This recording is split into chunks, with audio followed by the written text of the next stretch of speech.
Hello students, अनंत ज्ञान भाई सज्जन में आप सभी का हार्दिक स्वागत है। यदि आप इस चैनल पर नए हैं तो प्लीज लाइक शेयर एवं सब्सक्राइब जरूर कर लीजिए।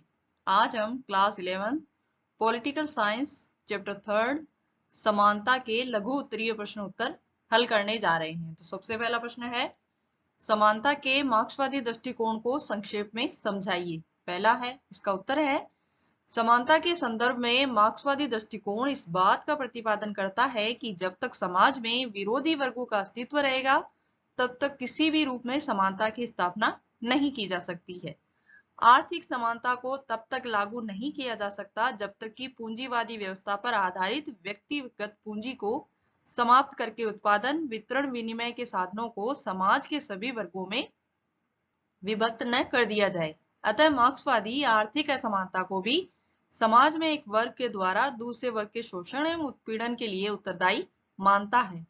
मार्क्स को यह भी मत है कि पूंजीवादी राज्यों में राजनीतिक एवं सामाजिक समानता का जो आडंबर रचा जा रहा है उसने पूर्णतया भ्रमपूर्ण स्थिति उत्पन्न कर दी है, क्योंकि आर्थिक समानता के अभाव में किसी प्रकार की भी समानता स्थापित नहीं की जा सकती।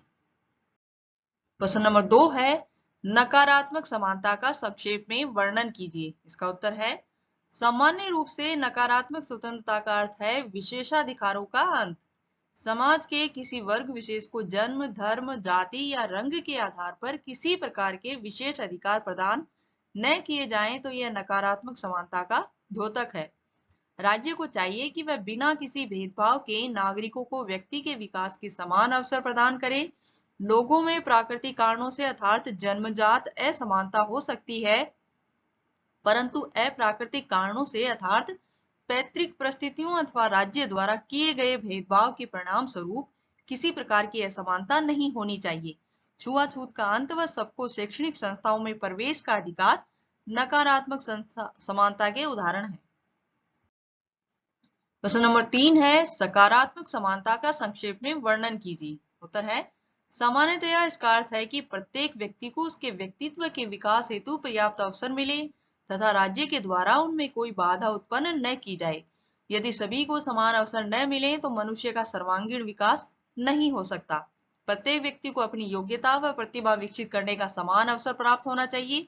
लोस्की के अनुसार समानता का तात्पर्य एक सा व्यवहार करना नहीं, इसका तो आग्रह इस बात के लिए है कि मनुष्य को सुख का समान अधिकार प्राप्त होना चाहिए।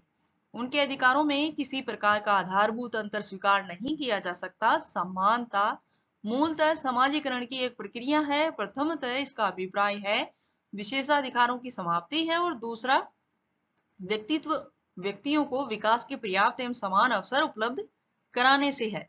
इस प्रकार राजनीति विज्ञान के समानता का तात्पर्य ऐसी परिस्थितियों के अस्तित्व से होता है जिससे व्यक्तियों को अपने व्यक्तित्व के विकास के समान अवसर मिले, जिससे असमानता का अंत हो जाए, जिसका मूल सामाजिक असमानता है।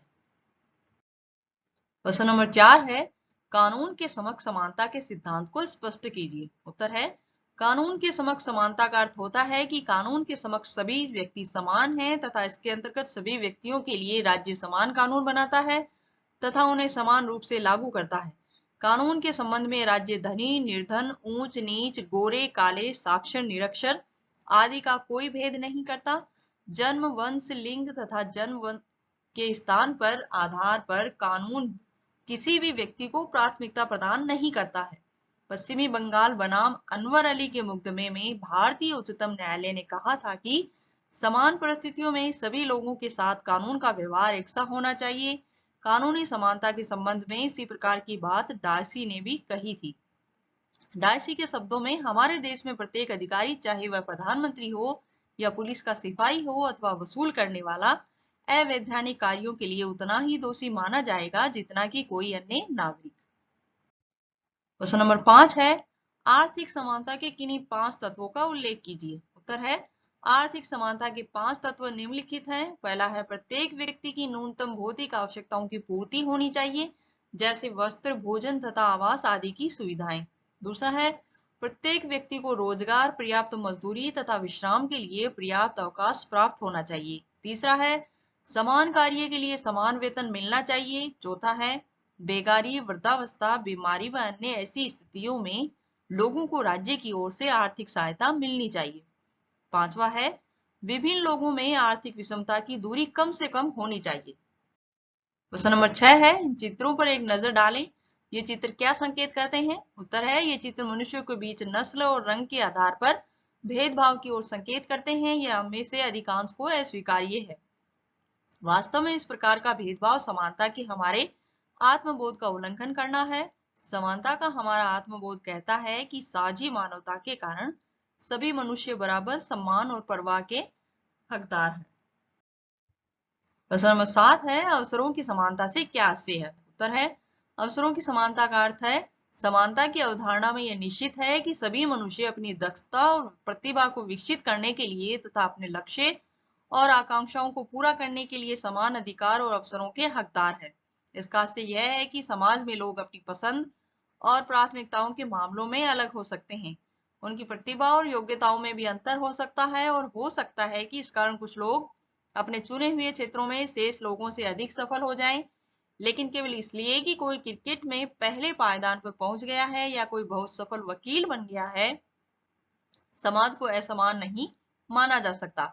दूसरे शब्दों में सामाजिक दर्जा, संपत्ति या विशेषाधिकारों में समानता का अभाव होना महत्वपूर्ण नहीं है, लेकिन शिक्षा, स्वास्थ्य और सुरक्षित आवास जैसी बुनियादी चीजों की उपलब्धता में असमानताओं से कोई समाज असमान और अन्यायपूर्ण ही बनता है।